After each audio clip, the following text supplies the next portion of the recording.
Nothing. There's no turning back. Here we go. It's the Deeper Dive presented by awesomeo.com. Day after the deadline. I like the sound of that, Adam. When I was writing the deep dive today, started it with day after the deadline and just broke down everything that's related to tonight. Not the trades for teams that aren't involved, but the trades involved for teams that are on tonight's slate. And if you thought yesterday was crazy, I'm serious. You thought yesterday was intense when it came to the trades. This is a whole lot different because all of the players that were traded to a team are, well, almost all of them are playing tonight. So instead of just being like, okay, well, we know that they only have this many active players, they only have 9 or 10 bodies, and Harrison Barnes won't be playing until Friday. We don't have that luxury because now we're working these players into the rotation with the best insight that we can provide. But it takes a whole lot of work. This is the longest deep dive that's taken me to write all season long. Yeah, it's a pain in the ass for the next couple of days, just trying to figure out exactly how teams are going to use guys, where usage is going to go. Yeah, it's definitely interesting. You also can, if you guess right, or if you just figure stuff out better than other people, you obviously can get a nice edge on these kind of slates, though. But as always, we're happy to have you with us, and we're going to dive right into it because we've got a whole lot of stuff to talk about.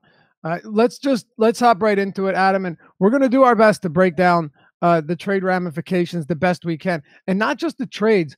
You had actually touched on this a little bit last night, but the players that have been waived as well, and players actively involved in potential buyout agreements, like a Robin Lopez. All of that, we're going to discuss it, and we're going to tell you how it affects the slate and do our best to properly predict tonight's basketball games. Let's get it popping. We've got first on the docket. Well, actually, let me make sure of something real quick. I want to make sure I got everything lined up here. I need to have all my stuff in front of me, and for a second I didn't. Cleveland and Washington. Washington 9.5-point favorites at home, a 220.5 total. Now, Kevin Love is questionable. It's really tough to say. They're not trying to win. I mean, they're trying to lose so hard that J.R. Smith said he wasn't going to play anymore until he was traded because they were trying not to win so much. But anyway, Kevin Love listed as questionable. Let's kick it off with Cleveland. There's a whole lot to get to here. I texted you or DM'd you earlier in the day, and it said, look at the backcourt for Cleveland, right? You've got Sexton, Clarkson, Dellavedova. Brandon Knight won't make his debut.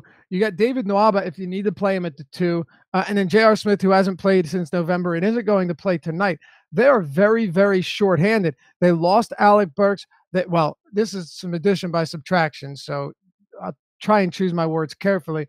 They no longer have Rodney Hood. They are not going to get Brandon Knight.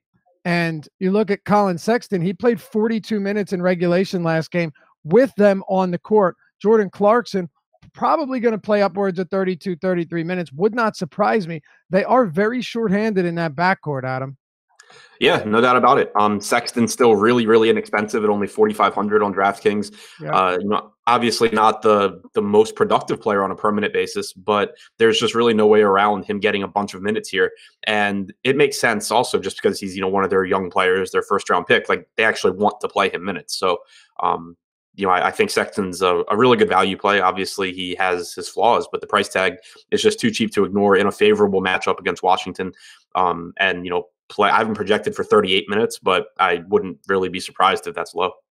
Yeah, for sure. And look, if you were to pull up, and I'm sure you did this, his per-minute rates without Hood, without Burks, without Thompson, without Love, because I'm not betting on Love being active, but we'll see. And without George Hill, a lot of turnover on this team this year. They aren't good, but the price point is so low that you say, all right, if he can play upwards of 40 minutes, if he's going to get up plenty of shots, which there's nothing to indicate that Sexton, can't get up 20 field goal attempts today. All of that combined with his price point, to me, is more than enough to consider him. What are your thoughts on Clarkson, though? Because he's 5,200 on DraftKings. On FanDuel, he's 5,800, but he's only $800 more expensive than Colin Sexton, who's $5K flat. Clarkson has routinely played, 27, 30 minutes.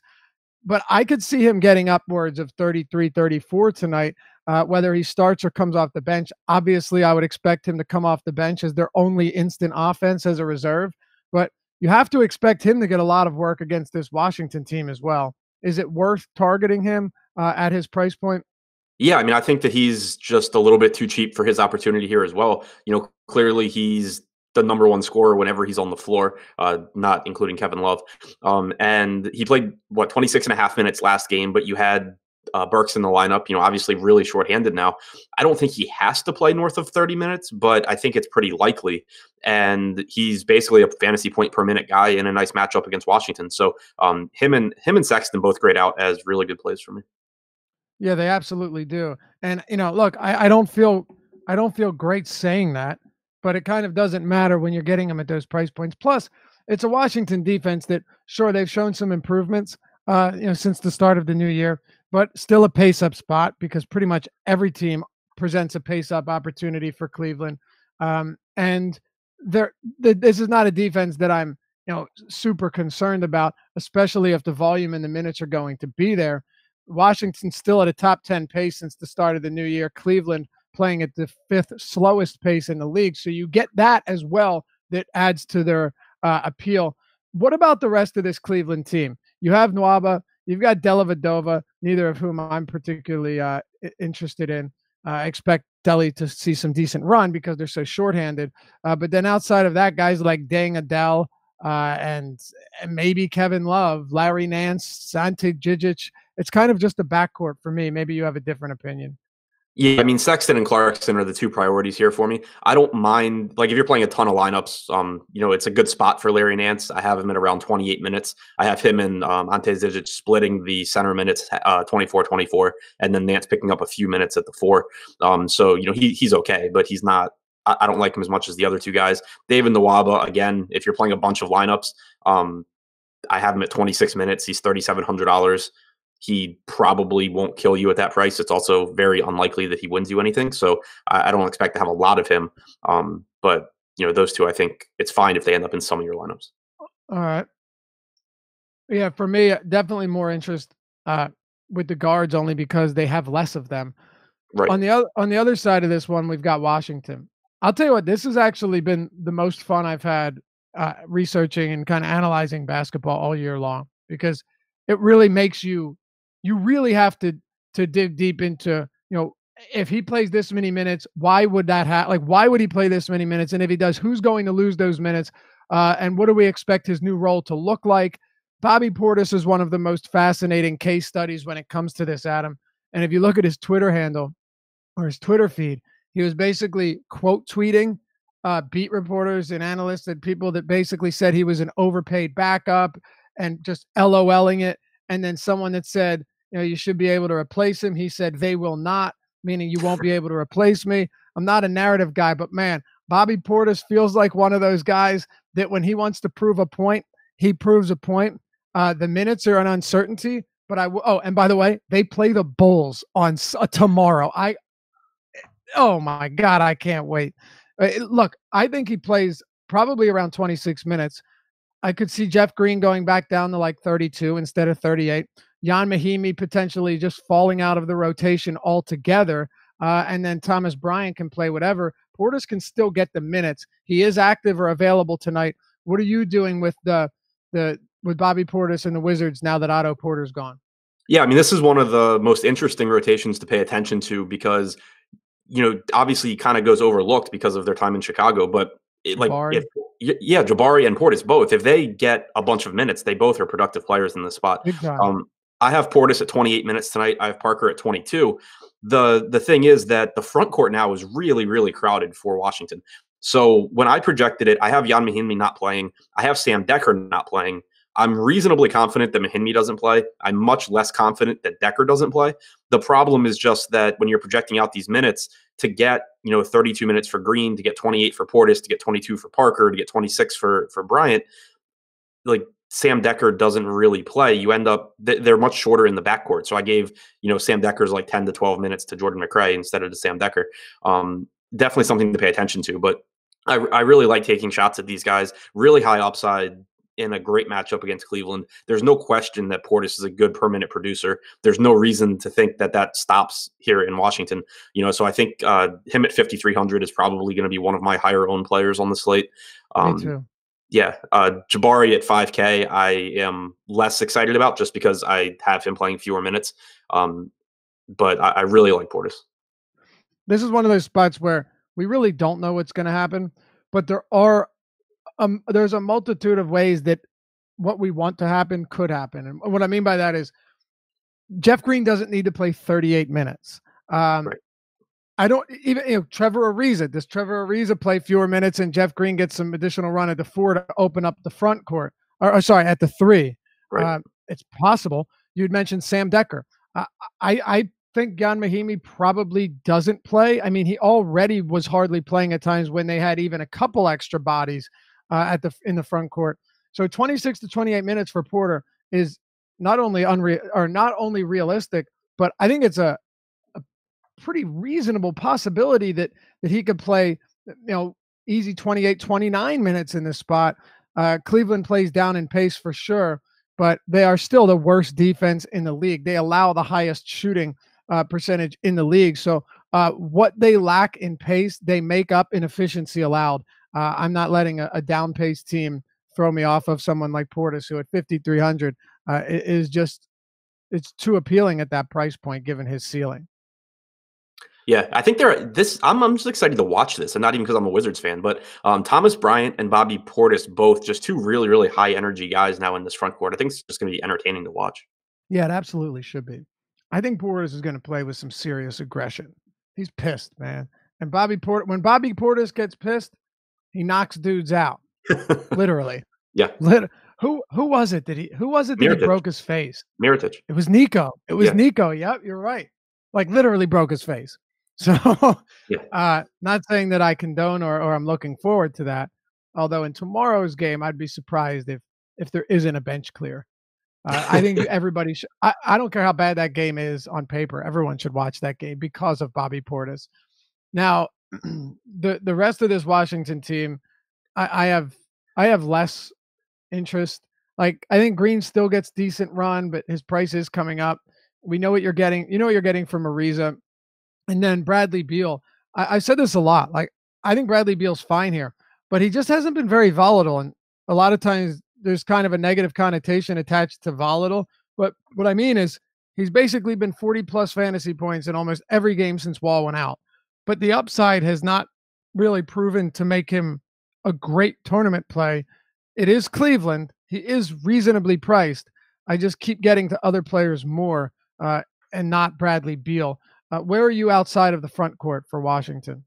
I'm higher on the Wizards here than you are, I think. I have Beal projected for 38 minutes. I'm high on Portis. I'm really high on Portis, but just not the rest of the Wizards, to be clear. Yeah, no, I mean the rest of them. Okay. Beal I have projected for like 50 fantasy points. I haven't made lineups yet, but I imagine I'll get a pretty healthy amount of Beal. I have Ariza as a good play at 5,700, playing like 36 minutes here. I love Satoransky at 5,700. Played like 39 minutes last game. I have him projected for 34 tonight. And so he grades out really well for me. And then Jeff Green, Thomas Bryant, both guys that I like less than, Beal, Satoransky, Portis, and Ariza, but, both kind of reasonably high upside plays for me at their price tags. Okay. Fair enough. Yeah. Outside of Portis for me, like Ariza, like I said, we know what we're getting from him. I have no problems with Ariza, but I'm not really going to actively advocate getting a ton of Ariza in there just because he's Trevor Ariza. I think he's perfectly reasonably priced. I do worry though that Green, when Green was playing 36, 37 minutes, I was a whole lot more apt to play him, especially with his price. But he's come up in price, and I worry that he sees 6 minutes or so taken off the top today. And if that's the case, I'm a little bit less anxious to play him. Anybody else here that you have for Washington? Just to kind of follow up on what you had said, Green, Bryant, Parker are the three where I'm least confident in their minutes. Like all three are appealing to some extent because if their minutes go higher than I'm expecting, then they're underpriced. But it wouldn't be surprising to see like I have Green projected for 32. It wouldn't be shocking if he played 28. I have Bryant at 26. It wouldn't be shocking if he played 20. So those are the three that I'm least confident in. All right. Sounds good. Let's keep it going. Detroit, New York. I have some interesting takes on this Knicks team. Uh, Detroit 8.5 point favorites with a 206 total. I guess let's just start with the Pistons. No Reggie Bullock, so you'll probably see some Luke Kennard here. I mean, honestly, not a team that I really even want to. I don't even really want to take many guesses or throw many darts here. Uh, Luke, you can do it, or Luke, you can do what you want. If he is going to make his debut, I mean, what are you really expecting? Even if one of these guys, and if you are right, and one of these guys does get the minutes, they still need to produce. It is the Knicks, though. Any interest in this backcourt and on the wing players for Detroit? Some. Luke Kennard, I expect to play around 30 minutes here. The problem for me is that this season with Blake Griffin on the floor, he's averaged about 0.6 DraftKings points per minute. Over the last month, it's still been 0.6 DraftKings points per minute, even though we have seen his usage percentage jump about 2.5 percentage points, which is good. It's going to come down to ownership for me, because I think that he's a good value play on a as far as points per dollar go. But if he's highly owned, I think there are plenty of guys that you can pivot to or different ways to go. I think he's fine, but not in love with him. Reggie Jackson, kind of the same thing. I think that at $5,600, he's a perfectly fine option. But like Dennis Smith Jr. on the other side of this game, I prefer by a pretty wide margin. So it's not like Jackson's a priority. Okay, that's fair. What about the front court? I'd mentioned something on the early bird with Dan Stratford, today's show, that there's a good article on, I forget, it's the Pistons site on Bleacher Report, and it was talking about how teams are finding very creative ways to defend Blake Griffin, and it's really true. If you'd watched these games recently, they're basically just forcing him to take bad shots, forcing him to take or pass out of double teams. They're making life real tough for him. And you might say, well, how? He's such a good player. Well, it's a lot easier when when you're surrounded by guys that aren't good shooters, a lot of them aren't good floor spacers and aren't ball handlers. It's really tough. Blake Griffin's been asked to do a lot, and opposing teams have made his life difficult. The shooting woes and more so just the inability as a team for the Detroit Pistons to do anything when Blake Griffin isn't. But he is 8,900 on DraftKings, 9K on FanDuel. Andre Drummond is 87 or 8,600 on DraftKings. Are you targeting the Detroit Pistons front court against this Knicks team? Yes, I am, especially Blake. Drummond, I think, is a good play. It's just that you have to keep in mind, New York's front court defensively did get better at the deadline. Now you have DeAndre Jordan and Mitchell Robinson both out there. It's not as favorable a matchup as we've seen for most of the season. So Drummond, I think, still a little underpriced, but I like Blake more. The price tag just too low for him. I mean, he's averaging 1.2 DraftKings points per minute over the last month. He still leads the team in usage and assist percentage. He's playing 38 minutes in competitive games. I just have a really hard time not getting to him here. All right. Yeah, I mean, look, he's definitely cheap here, and I'm not saying the Knicks are going to take, are going to curb his or really contain him tonight, because it's still the Knicks, but they have gotten better. Look, when it comes down to it, my thing with Blake is more so, where do I prioritize him amongst a lot of other guys? And man, I have a lot of players in this range that I really like today. So Blake, I have him ranked somewhere in the middle. We'll have a couple other that we'll get to that I really, really like tonight. And I think also we'll have to wait and see if Luka Doncic is going to play here. Do we have any confirmation on that, or is he still questionable? I think he's still questionable. Still questionable, last I saw. The Knicks side, on the other hand, you and I talked about on Tuesday that we expected Dennis Smith Jr. to play, 30, 33 minutes. And, well, we were right and we were wrong. We were right that there was no way he was going to play the same shortened rotations that he did the game before. But we were wrong in that he played 40 minutes. He played 40 minutes in that game and was really quite solid. He had, where is it? 32. Oh, I'm sorry. Okay, 34% usage in that game, 35% assists. Home and home series, same Detroit team that he faced the other day. And I don't really see any reason that Fizdale wouldn't continue to give him really heavy minutes. Ntilikina it's weird because we don't know if he's out. Like he is out, but okay. Now we got a confirmation. So I didn't see that earlier. Expected to remain out until after the All-Star break. But Moutier is also out. And if you talk about a backcourt rotation that actually doesn't have that many bodies, especially when you're trying to fill minutes at the 2, the Knicks don't have that much because Wesley Matthews is gone. What do you think of Dennis Smith Jr. here against the Pistons? Absolutely love him. I have him at 36 minutes here. The usage, obviously we're only talking about 2 games, but 24.5% and then 34%. Was a 26 to 27% usage guy in Dallas whenever Luka wasn't on the floor, and the rebounding chances and potential assists for him in these 2 games since going to New York have just been through the roof, which is really good to see. I think the price tag is still too low on him. I think he ends up, a week or so from now ends up being like a 7K plus guy. So how many minutes do you have him at? 36. So do I. It's hard not to like him. I mean, even on FanDuel, where he's 6,600, I think 66. Even on FanDuel, I have no issues with him. Like, yeah, the rest of this team, it's yes, you have Knox, but Hardaway's gone. Dotson's in the starting lineup. You don't have high usage players at all. Jordan improves your defense, but he's not jacking up 20 shots. Like Dennis Smith Jr. is going to not only be your go-to scorer in a lot of spots, but he's clearly the lead ball handler. He's going to do a lot when he's on the court.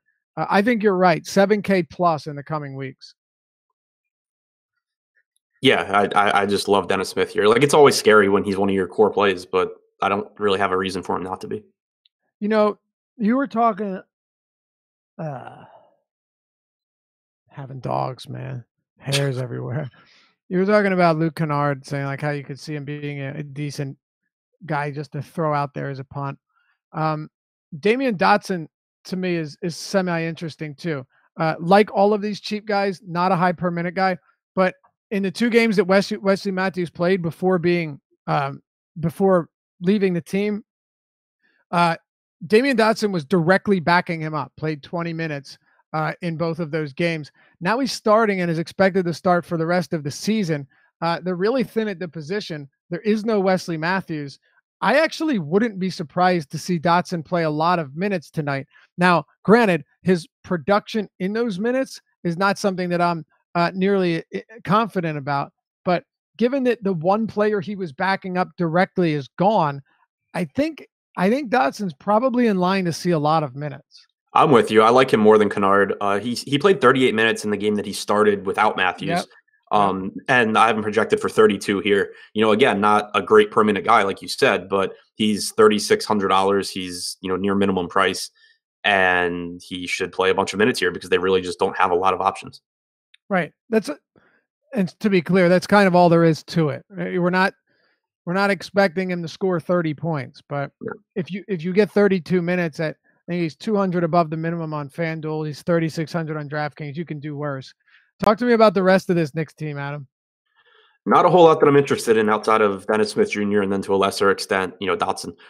You have DeAndre Jordan, I think, playing around 30 minutes. He fouled out of last game in 24, but I think you have him and Mitchell Robinson splitting the center minutes, something like 28-20 or 30-18. Noah Vonleh, I have at 26 minutes. That's not enough for me to really get him into lineups. Kevin Knox plays a bunch of minutes. He just doesn't do anything. He shoots. It doesn't go in. He doesn't really rebound or assist. So I mean, I don't know. It's pretty much Dennis Smith Jr. and Damian Dotson for me. All right. How many fantasy points right now do you have Dotson at? 24 DraftKings. Okay, I have him at 23.6, and with that, he's probably going to show up in some lineups. Yeah, it'd be hard not to. Now that's also with both of us having him at 32 minutes. That will make quite a bit of a difference. So keep that in mind. If you don't think he's going to play those many minutes, then you might want to do something else. But let's keep it moving here. Actually, before we do, anything else in this game that we haven't touched on? No, I don't think so. All right, Philly and Denver. Philly rolling out or unveiling the new starting lineup with Tobias Harris tonight. Although they could be without a core piece in Joel Embiid, who seemingly had some diarrhea, gastroenteritis for Joel Embiid. That's a polite way of saying he's got the shits, right? Yes. Okay, just to be sure here. And Gary Harris is out on the other side of this game. Mike Scott and Boban Marjanovic are both active. So do with that as you please. I don't know what type of run you get. I would actually, honestly, Adam, I would expect Mike Scott, not that I'm advocating playing him, but I think Mike Scott probably gets like 17 minutes off the bench. It would not surprise me. But anyway, let's get into this. These teams faced each other 2 weeks ago, but Embiid was out, Butler was out. They got smashed in Denver. They're 4-point favorites with a 230 total. Start with whichever team you'd like.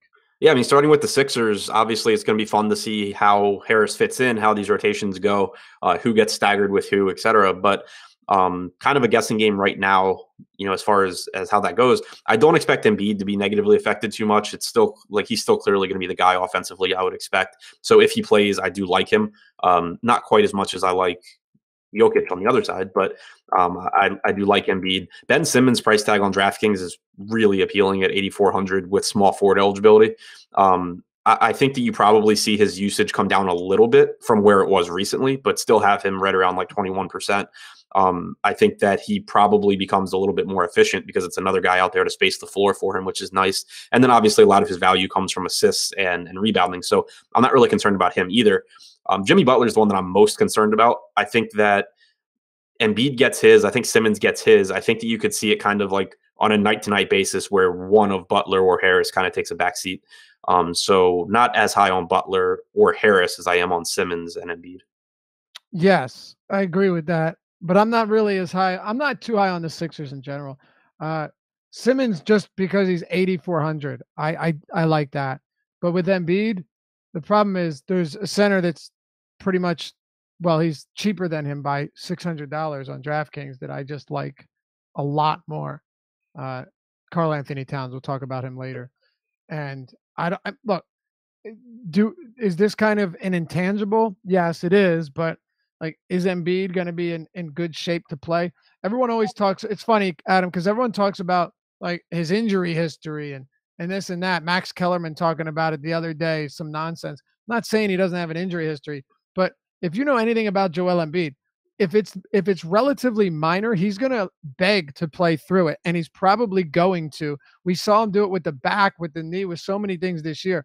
So it does worry me that like Embiid at less than 100% could still be out on the floor, and well, at the same time, Embiid at less than 100% could still have 70 fantasy points. Right. Yeah, agreed. And I'm with you that he's a really, really good play, but it's not like there's no other alternatives around him, whether it's Jokic or Towns. Right. Obviously, really good options. Right. It's not like you don't have pivot spots if you don't need to, or if you want. On the Denver side, man, I don't know. Jokic, obviously a strong play. Keep in mind that last game against Philly, for those of you that like to look at previous games against the team, Embiid did not play. He still had a monster triple-double. He's still one of the best players in the game, but Embiid wasn't playing. So Embiid's status certainly makes a difference in terms of Jokic value. I think it's something I'm going to be paying close attention to as we get closer to lock. And the live before lock guys will notify you if anything happens, as that is a 7 p.m. start time. Where do you stand on the Nuggets? I didn't find myself getting to all that much of them outside of Jokic. No, neither do I. Obviously, it depends on Paul Millsap. If he's out, you can go right back to Mason Plumlee at 5,400. Still a very appealing price point if Millsap's out. Assuming Millsap is back in, it obviously takes value away from Plumlee. It really takes a lot of value away from just this team in general. Jokic, I still really like. He's averaged 1.65 fantasy points per minute without Harris on the floor since the start of January. 31.2% or 32% usage, almost a 20% rebounding percentage, almost a 43% assist percentage in those 420 minutes. So, just incredibly productive, and Harris being out helps that. Jamal Murray with a 27% usage rate over that span is my second favorite play on the Nuggets, but there's a massive gap for me between Jokic and Murray. Yeah, for sure. Murray, in his first game back, played 32 minutes, had a strong 19.11 assist game. Truth is, though, that Murray rarely racks up the big assist totals. That's Nikola Jokic's job. Let's Yep. move on to the next one here, unless you'd like to continue on with Denver. Nope. Good to go. All right. Here's another fun one. I had a great time breaking this one down by myself in my office. Brooklyn and Chicago. Chicago on the road, they're 8.5-point dogs, 224.5 total. Over the last 30 days, Adam, Brooklyn leads the league in pace of play. That's a big deal. They've also been significantly better defensively. I think they have the sixth best defensive rating. But like we talk about with the Bucks, as long as you're running fast and you're elevating the amount of possessions played in a game, defense is important when it comes to matchup, but it's less important. I'd rather face a good defense that plays at a really fast pace than I mean an above average defense that plays at a very fast pace than a below average defense that plays at a really, really slow pace. It seems to make much more of a difference, but that's for another time. Anyway, we'll start with the Brooklyn Nets here, and then we'll get to the mess that is the Chicago Bulls following the trade deadline. You can kick it off. Yeah, not that the Nets are much less of a mess here, but you have, Karis LeVert back. I have him for 16 minutes. I have Crabbe at about 16 minutes in his second game back. Well, hold on. They're not less of a mess, but they managed to do it without anything done at the deadline. Right. Yeah, there's a mess in general. Right, exactly. Yeah, so I mean, it obviously, those guys coming back makes it a little bit riskier as far as it gives Kenny Atkinson more ways to screw us if we roster their guys. But it's still a really good spot for D'Angelo Russell. I like the $8,200 price tag. I still have him a little bit behind, just for context, behind Beal, behind Blake in that price range. Obviously, how many minutes do you have him at? 33. Okay, go ahead. So I mean, I think that anytime he's on the floor with LeVert, he loses some productivity, but I just don't think LeVert plays enough minutes for me to be too concerned about that. Shabazz Napier, kind of the same thing. I'm a little bit scared with LeVert coming back, but Napier's been playing so well. I have him at 26 minutes. His price tag is dropped, and so he grades out as a really good play for me. And then, the two centers, Allen and Davis, both risky because we don't know exactly how their minutes are going to end up. I have Allen at 26, I have Davis at 20, and then I have Hollis Jefferson picking up a couple, but they're both cheap enough at $5K and 3,600 on DraftKings that I imagine I'll be getting some in tournaments just because the upside's there. Okay, yeah, fair enough.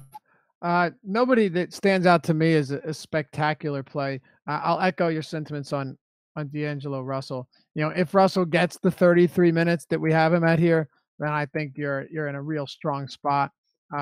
Brooklyn or Chicago is one of those teams that plays down in pace, but also terrible defensively, and it's still a good matchup for Brooklyn. But I think on the other side is where things get really interesting, Adam, because this is a huge pace up spot for the Bulls, big time. And again, while Brooklyn's played solid defense, it's not something that concerns me. The question here is, what do we do with the rotation? So when you look at who they have and who they don't have, we obviously know Denzel Valentine hasn't played, is out for the year. Chandler Hutchinson is out. Wendell Carter Jr. is out. And then the whole Robin Lopez saga continues because he was expected to be bought out. And now John Paxton, according to John Paxton, they are not committed to anything right now. So there you go. If Lopez didn't play, Markkanen would have got some good run at center, while Felicio probably plays like 28 minutes too. But we add Porter into the rotation. They still are relatively short here because you lose the ability to play Parker if you need him, and you don't have Bobby Portis. So it still makes for an interesting situation or an interesting setup with Porter making his debut, Markkanen playing 41 minutes last time out, and Robin Lopez not expected to be bought out now and playing 29 minutes in his last game. Yeah, a lot of moving parts here. Pretty tough to predict comfortably, but I still really like Lauri Markkanen. He's my favorite play. He's my favorite play from the Bulls. I expect him to get some time at center, even with Lopez playing. Last game he didn't. You saw the minutes split between Lopez and Felicio, but we had seen a couple times when Parker's not in that they they basically didn't have another power forward. So you had Markkanen play like 40 minutes at the 4. Now you have Porter there who can slide down and play those minutes at the 4, and you can play Markkanen at center. So I expect him to get some minutes there, which is a little bit more productive, especially in this matchup against Brooklyn. And I have him at 36 minutes. 23.5% usage, 14% rebounding percentage over the last month. He's just been playing really, really well. So I like him. I like Zach LaVine, not quite as much as I like Markkanen at basically the same price point, but still, I think LaVine's a good play. And then it's a little bit of a drop off for Chris Dunn and Otto Porter for me coming in behind Markkanen and LaVine. Right. Okay. Yeah. I am. So Markkanen number 1, LaVine number 2, and then Dunn and Porter 3 and 4 can interchangeable. That's where I stand on this. Now, it will be interesting to see how Otto Porter influences the rest of this lineup and how he's influenced by it. I don't know if you're going to see a huge change from what we saw in Washington, although it is possible. I really do. Even if it's a shame. When I went to look at the game flow of the last one, I'm like, oh, Markkanen probably got some minutes at the 5. He played 41 minutes. Got none, like you said, nothing. And it's unfortunate. But like you say, you expect him to get some there today, and that's perfectly reasonable. But even if he doesn't, I still expect him to get a ton of minutes. And he's playing really well. But what I want to talk about for a second is Robin Lopez. So if he's not expected to be bought out, he played 29 minutes last game, faces a Brooklyn team that all season long has really struggled to contain centers. Good ones, bad ones, tall ones, skinny ones, fat ones, doesn't matter. If it's a center going up against Brooklyn, you're probably gonna have some success. How many minutes are you looking at for Robin Lopez here? Because my assumption is that if you have him at a high enough minutes projection, then he's probably going to pop up as a decent play. Yeah, I have him at 26 minutes, and he comes in as a decent but not great play. I have him at 27, and have him around 23 fantasy points. Yep, same here. Yeah, which I think is reasonable. I don't see Robin Lopez, blowing the roof off of the building, but I also wouldn't be surprised to see a strong game here. I'm also still a little bit concerned about, all the talk and all the chatter about a buyout. Does he just stop playing significant minutes? It's tough to say. I think the one good thing here, though, is that would mean playing Cristiano Felicio, and no one ever wants to play him anyway. So it's not like there's really a backup here that needs to get minutes. Wendell Carter Jr. is out, and you're not trying to develop Felicio. So really, what reasonable alternative do you have that would really help develop this team if you're not playing Robin Lopez? Right, agreed. That makes sense. Yeah. Yep. Do you want to talk about anybody else here? And I'm curious just to know where you have Porter slotted in here in terms of playing time, being that Wayne Selden has been starting. Luau Cabarro played 19 minutes in his debut. He should get a little bit of run today. And then outside of that, they don't have much at the 3. Yeah, I mean, I have Porter at 34 minutes. That's maybe a little aggressive because, again, they could play Selden more than the 20 minutes I have him at. They could play TLC more than I think I have him at like 10 or 12 minutes. But yeah, I mean, I have Porter at 34. I expect from a usage standpoint, I basically just mirrored his rates from when he played alongside Bradley Beal with Washington because, obviously you have guys like Markkanen and LaVine out there. They're still going to take shots. I expect Porter to, essentially be the guy who knocks down open threes for the Bulls. So I have him right around like a 19 to 20% usage rate. So what do you have him like slightly below a point per minute average here? Yeah, I have him. I just got off the Bulls. I have him at like 30, almost 32 DraftKings points in 34 minutes. Okay. Yeah, reasonable. I have him at 32 minutes.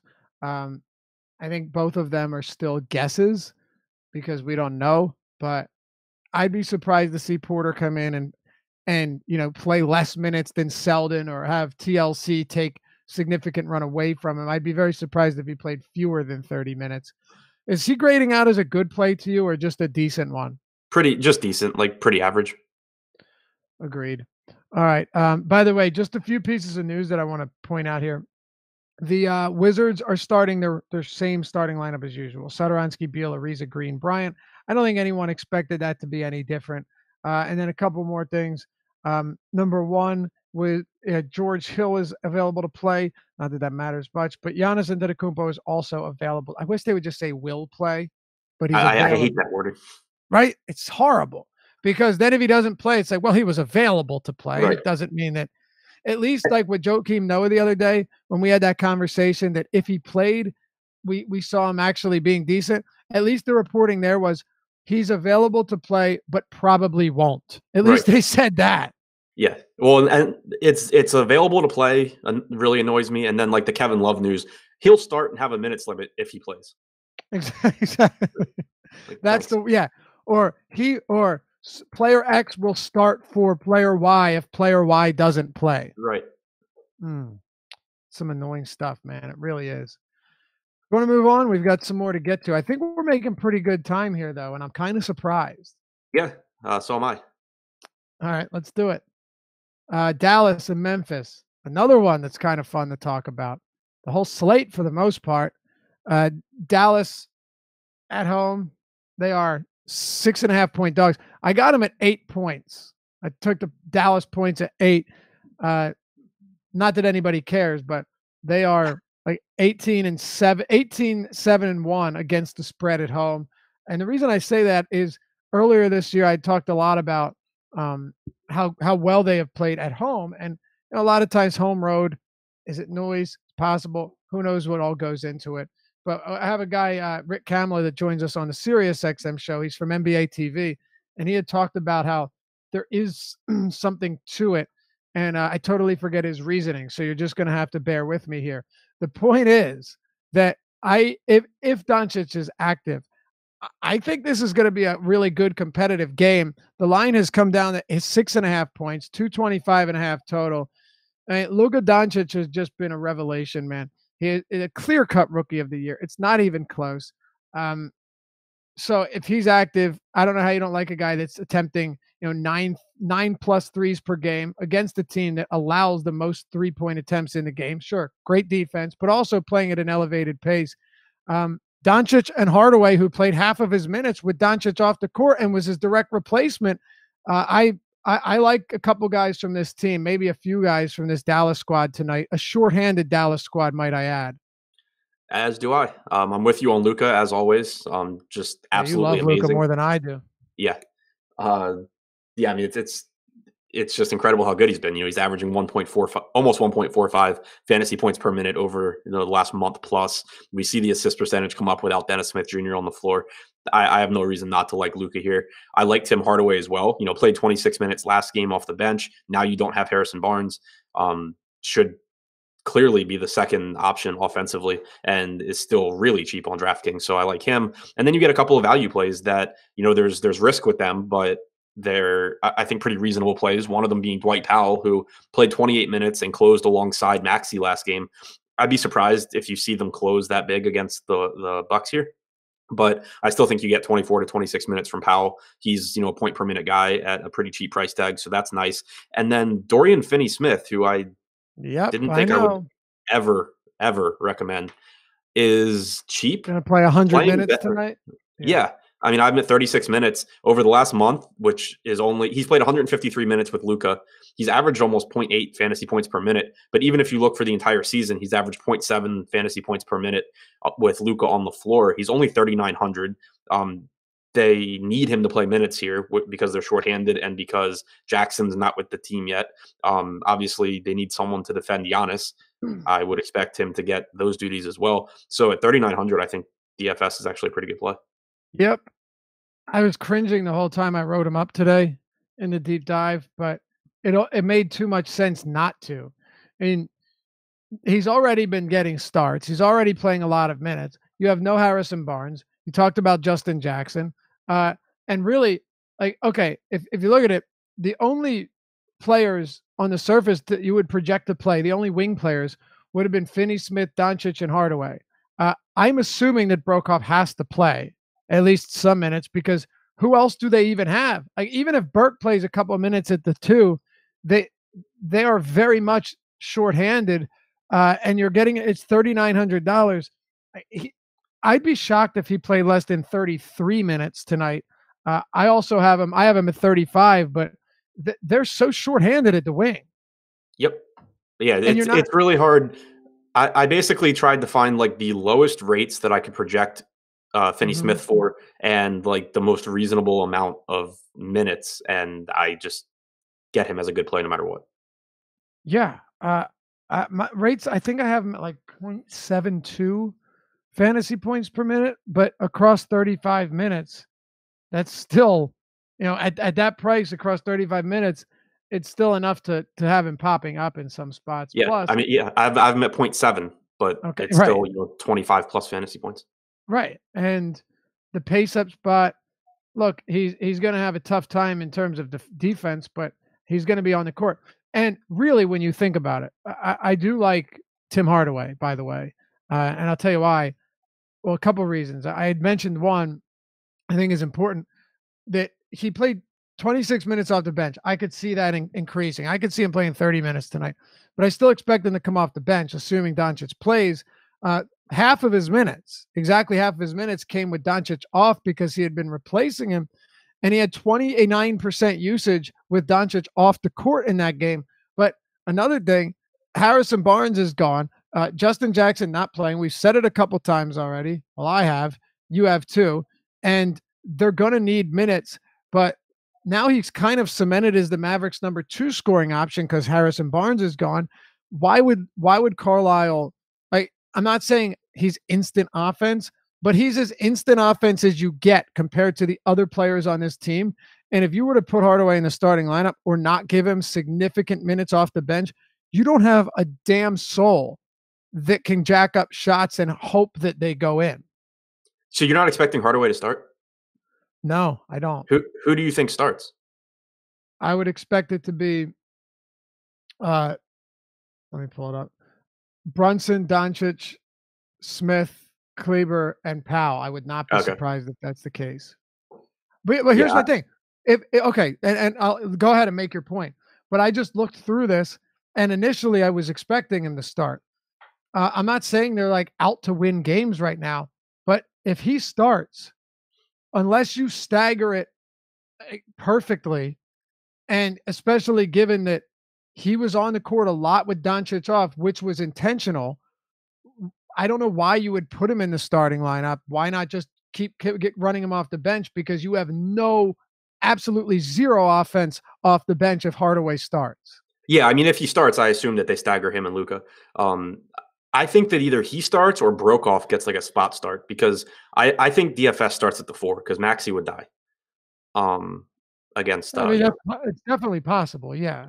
So yeah, I mean, I like him either way. I just think either he starts or you get a Ryan Brokoff spot start. Yep, very reasonable. We'll see. I expect Hardaway to get 30 minutes or so regardless. Right. Yep, same here. Like I said, I don't think it matters really. I haven't predicted a 32 minutes actually. So do I. Okay, so he's going to get shots up, and put it this way: even if he starts, I don't see any way Carlisle doesn't stagger him and Doncic. Right, they would have no scoring off the bench unless Trey Burke suddenly plays a bunch of minutes. And I don't see that happening. Yeah. Anything else? Do you want to talk about the front court? Let's talk about Kleber and Powell for a second. Yeah, it's obviously tough to really be too confident in. I have Kleber at 28 minutes. I have Powell at 26. They closed alongside each other last game. This would be a tough spot.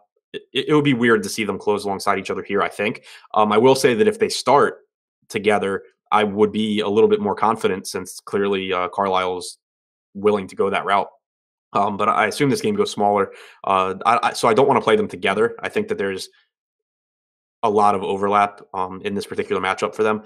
I prefer Powell because he's a better per minute producer than Kleber. I think Kleber plays a couple more minutes, but I would lean Dwight Powell here. All right. Tim L. Hardaway's not going to start. They won their last 2 games. Why would they change the starting lineup? Well, they lost the player. Well, first we have the same opinion that he's not going to start. But Hardaway, number one, only played one of those games and not both of them, and it's different. So, just to your point, it's not like this was something I went over back and forth. Will he start? Will he not? I don't think he will, but it's not crazy that he would. It's a different team, and he's only played one game. He's only played one game with Dallas. Yeah. But yeah, I mean, they won the 2 games, but they changed the starting lineup because they literally have to. I just got some news. Jim Boylan, or I'm sorry, it's not Boylan anymore. It's Scott Brooks, said that Jabari Parker and Bobby Portis are each expected to play at least 20 minutes. You know, one may look at that and say, oh, nice. I look at that and say, oh, is Parker going to eat into Portis's minutes? That son of a bitch. Yeah, I'm just leaving my projections exactly how I had them. Yeah, I guess so. God. The good thing about Portis, I hear Josh about to pop in here. 1 second, Josh. You got it. The one thing about Portis that I like is even if he only played 24 minutes, there's a very good possibility that 24 minutes from Portis still does not hurt you. So there's that. And that's a good thing. Go ahead, Josh. Yep. This is from Fred Katz, the Wizards beat writer. I just feel I hate Fred Katz. Well, this is a fantastic comparison. Scott Brooks compared Jabari Parker to Jeff Green. Said he could play the 3, 4, and 5. Portis will play the 4 and 5. All the new guys are playing tonight. But that is quite an appropriate comparison of Jabari Parker to Jeff Green. So by extension, the Wizards now have 2 LeBron James. Correct. That's where I was leading this. Oh, my God. By the way, LeVar Ball, I know that he's just some clownish freak show. Like, that's what he wants to be. But it got out of control the other day. He took it too far. You know, I got it. You know, we get it. You think your kid's the best. But when he said definitively, without hesitation, that his son is a better basketball player than LeBron James, that's when I actually got a little bit angry. And I didn't even see it. Oh, God. And I knew it was for the hype, right? Like, I know what it's about, but I still got pissed. Like, I got angry inside. What are you saying, man? Yeah, he said, well, LeBron, you know, he's lost a step. He's old. If I was coaching Lonzo, I'd unleash him. He'd be the best in the league. And you're a Lonzo fan. Yeah. But to hear something like that makes my ears bleed. I think that's a reasonable take. Yeah, yours, not his. Yeah, I hope so. Let's talk about Milwaukee, and I want to point something out to you and get your take on it. Giannis available to play, of course. You might say, like, Giannis is so good and he commands the game. He has control of the game that nothing really makes a difference when he's on or off the court, or when anyone else is on or off the court. Yeah, Ray, that was with Skip and Shannon. That first take, or no, Undisputed, I think. Whatever it is. I don't watch it. I saw the clip on Twitter. I promise I don't watch that show, nor do I watch First Take. Although I have a soft spot for Stephen A. Anyway, he's played 605 minutes, or let's say 1,049 minutes with Middleton on the floor. 32% usage rate, 24% assist rate, 19% rebounding rate, 1.62 fantasy points per minute. Pretty good. With Middleton off the floor, 35% usage rate, 38% assist rate, and 20% rebounding rate, 1.77 fantasy points per minute. So while it may not seem like many of these players would have an impact on Giannis, Middleton's absence actually does, and we have the minutes to back it up. I like this Milwaukee team quite a bit today, and I certainly like Giannis Antetokounmpo. Floor is yours, Adam. Let's talk about the Bucks. Yeah, I like him a lot too. The only problem for me is that he's more expensive than guys like Towns and Jokic and Embiid. If Embiid plays, it is a problem. Even Doncic, I hate I'm not grouping them in the same category, but Doncic is still expensive, but also priced reasonably compared to what he's capable of doing, if you know what I mean. Yep. Yeah. So, I mean, I think it'll be tough for me to get to Giannis a lot, but it has nothing to do with, disliking him. I think it also helps me to not get there that much because you have like an underpriced Bledsoe. You have an underpriced Malcolm Brogdon that you can go to here. Bledsoe averaging like 1.25 fantasy points per minute over the last month, been playing really well. Doesn't hurt him that Middleton's out. Same for Brogdon, who should get time now without, he gets backup point guard minutes, and then, obviously he's in the starting lineup. But I have him at, like a 22% usage rate here, playing 32 minutes. So I have both of them coming in as good plays along with Giannis. And then you also get another really unproductive point per minute, 30-minute guy in Tony Snell if you're running a bunch of lineups. Right. I like Bledsoe a lot on DraftKings, actually. Yep. Not sure what I'm going to get, but I do like Bledsoe quite a bit. And, he is okay. The one thing about Bledsoe is the minutes. I wish we could consistently rely on him to play, 34 minutes. That's not the case. I think I have him projected like 31 minutes today. Even so, it's a really favorable spot. Again, I think this is going to be a pretty high scoring game, a competitive game. And, Bledsoe, his rates with Middleton off the floor certainly aren't bad. And he contributes in all four of those major categories. So I have no problem, or all three of them. So I have no problem with him at all. Anybody else from Milwaukee you want to talk about? No, it's really just the big three for me. And then if I get a little bit of Tony Snell, then whatever. Phoenix and Golden State, Adam. Maybe you're somewhere that I'm not. Now, it's a 232.5 total. So it's currently the highest total on the slate. Warriors 15-point road favorites. 15-point favorites on the road. Dear God. That's just insane. So what would that make them? 18-point home favorites? Yeah. I mean, I had trouble getting much from this game. Do you have a higher opinion of, the Oubres and the Jacksons and the Aytons than I do today? Maybe a little bit. Because so the one good thing for Phoenix, and we talked about it before that Utah game, is that these guys still play even when they get blown out. And this is a fast-paced game between them and Golden State. You get, if Booker sits, which I'm assuming that he will, but he's still questionable. He went through shoot around though. Okay, then I guess maybe he won't.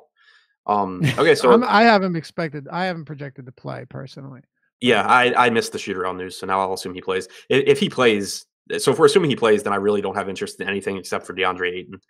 And that's my problem. If Yeah. Booker's out, I have a totally different opinion of this. But go ahead. Right. Yeah. So yeah, if Booker's in, then obviously you can look to Booker in tournaments at 8,300, but there's a ton of guys I like more. Ayton's still a decent play at 6,500. Oubre is a decent play, but really nothing appealing from Phoenix if Booker's in.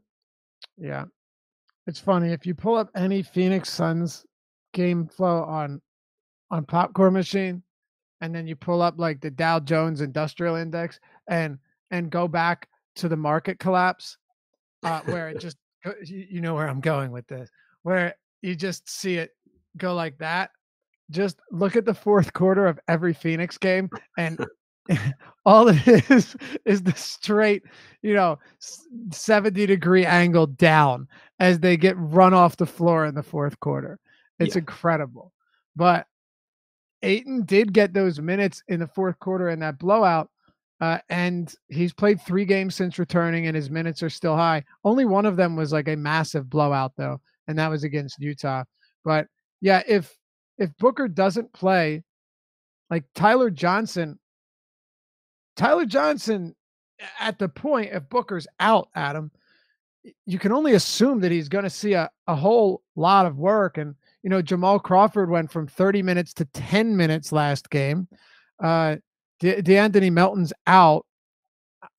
You'd have to have Johnson playing a good amount of minutes if Booker sits. Yeah, I mean, even if Booker's in, I think that.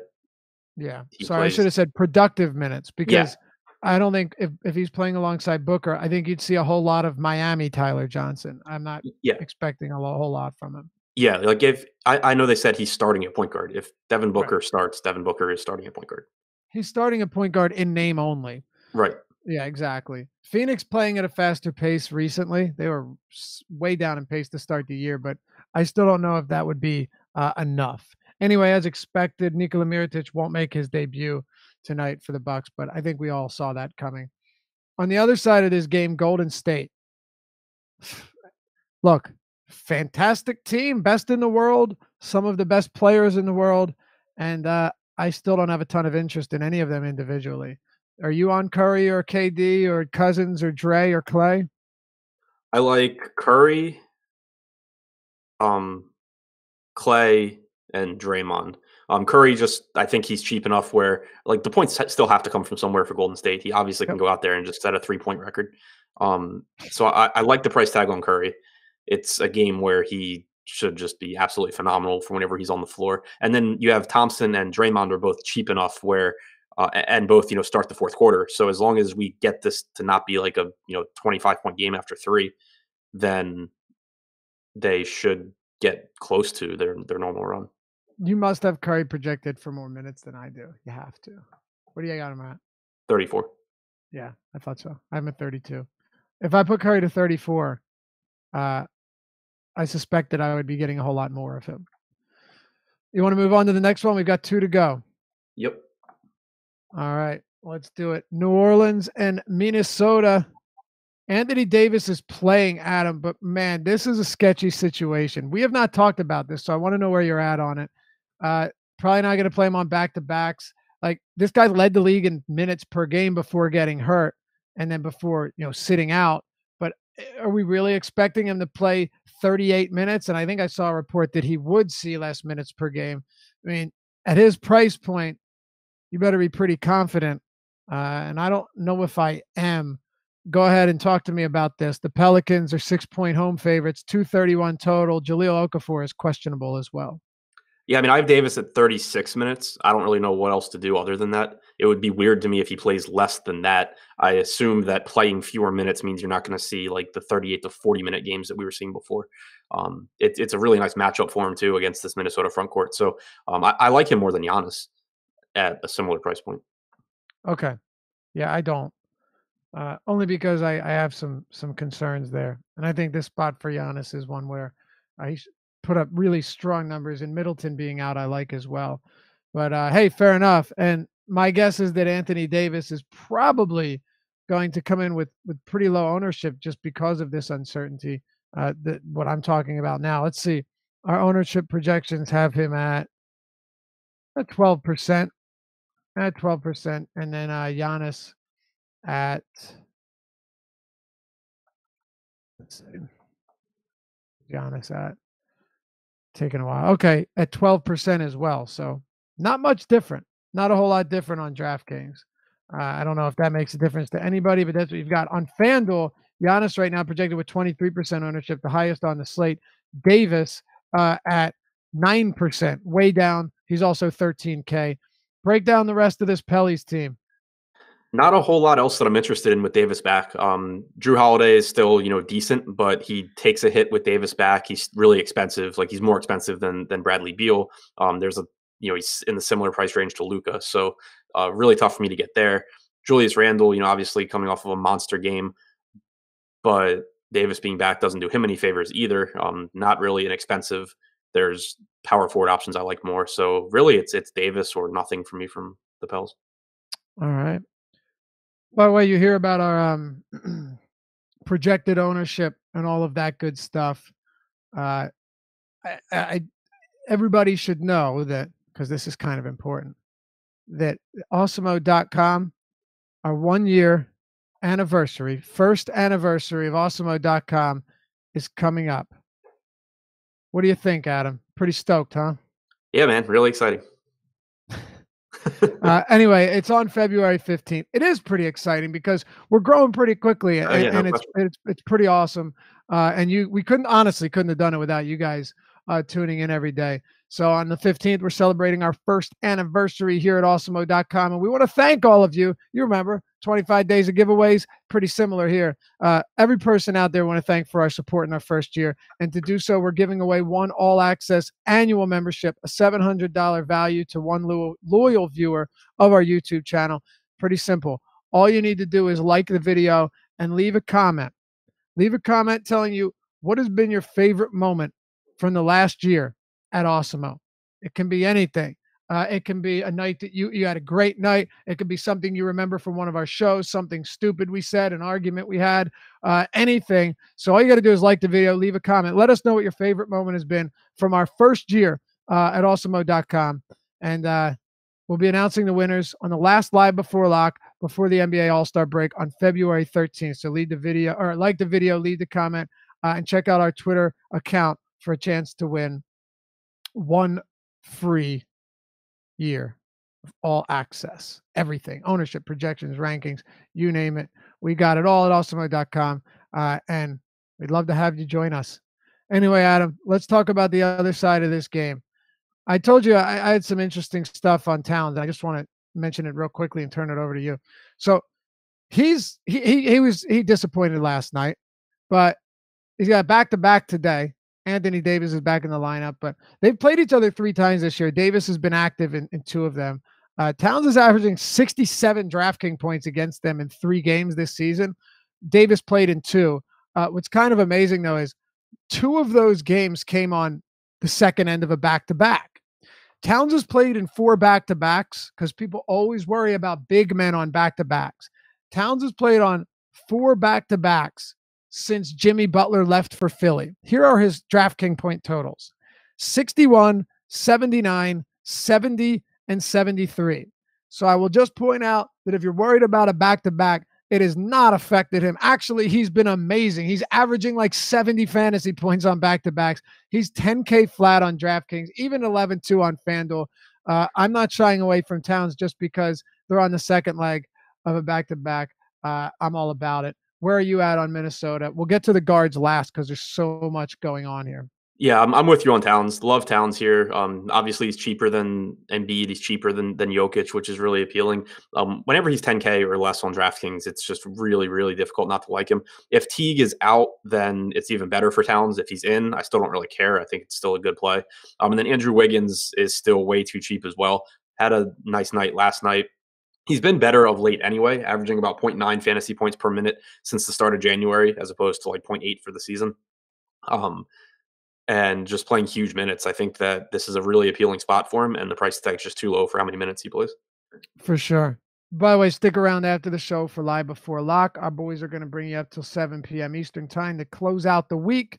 Chris and Josh are going to have you be with you up until 7 o'clock. Okay. Yeah, I love Towns. The backcourt, though, is a muddled mess right now. So, Rose has been ruled out. Teague participated in some shoot around the other day, and now he's questionable after being ruled out. Tyus Jones is out.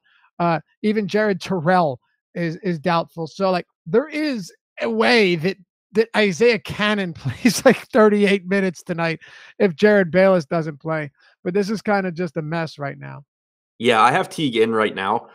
He went through most of shoot around yesterday and then sat out. My guess yesterday was he would sit the first half of the back-to-back, play the second half. So I'm sticking with that now, especially with Bayless questionable too.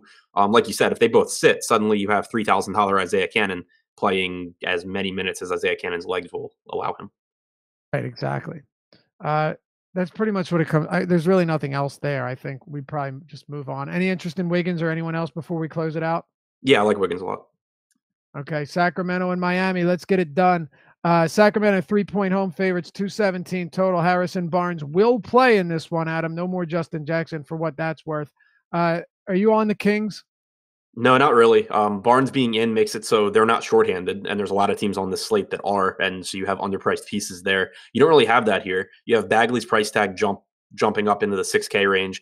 I have him at like 28 minutes. Bogdanovich is somewhat interesting at 5K, but again, with Barnes there, with Barnes active and with Burks active, I'm not super confident you see a ton of minutes for Bogdanovich, probably like 28. So yeah, really just not a whole lot from the Kings compared to other plays on this slate. I'm with you. I actually haven't. D-Woo, the first time Laffy heard Emax say discount dandy.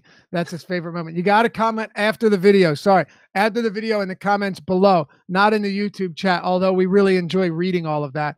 Adam, I'll let you close it out here. I have a lot to say, but we don't have time. No more Tyler Johnson. Magruder's expected to start because Eric Spoelstra doesn't want to mix things up too much. But does Waiters play a lot of minutes? Does Wade play 29 minutes? Richardson, Winslow probably get their run. And one of my favorite plays on the entire slate tonight, Hassan Whiteside. Eric Spoelstra actually gushed over him after that win over Portland. He played 30 minutes in back-to-back games. Yes, I know a lot of YouTube chat hates him. I don't care. I'm willing to run the risk on a $6,800 Whiteside against the Kings front court that's been battered by centers all year long. The rest is yours. The floor is yours. Close it out quick. No, I agree with you. Really like Whiteside. I like Winslow here. The price tag's really nice. Not having Tyler Johnson out there shouldn't hurt him either. Josh and I mentioned it this morning, and I still think it's true. Like, if you're multi-entering, you can kind of make a case for like every player in this rotation because we don't really know exactly how it's going to go. But I like Waiters and Kelly Olynyk both as, value options that have a ton of risk but have a lot of upside. And then, Winslow and Whiteside for me. And yeah, I would recommend at least keeping, set some groups, set the exposure relatively low. Don't let all of them be in the same lineup because they're not all going to produce, but it is a very good pace up spot for the Miami Heat.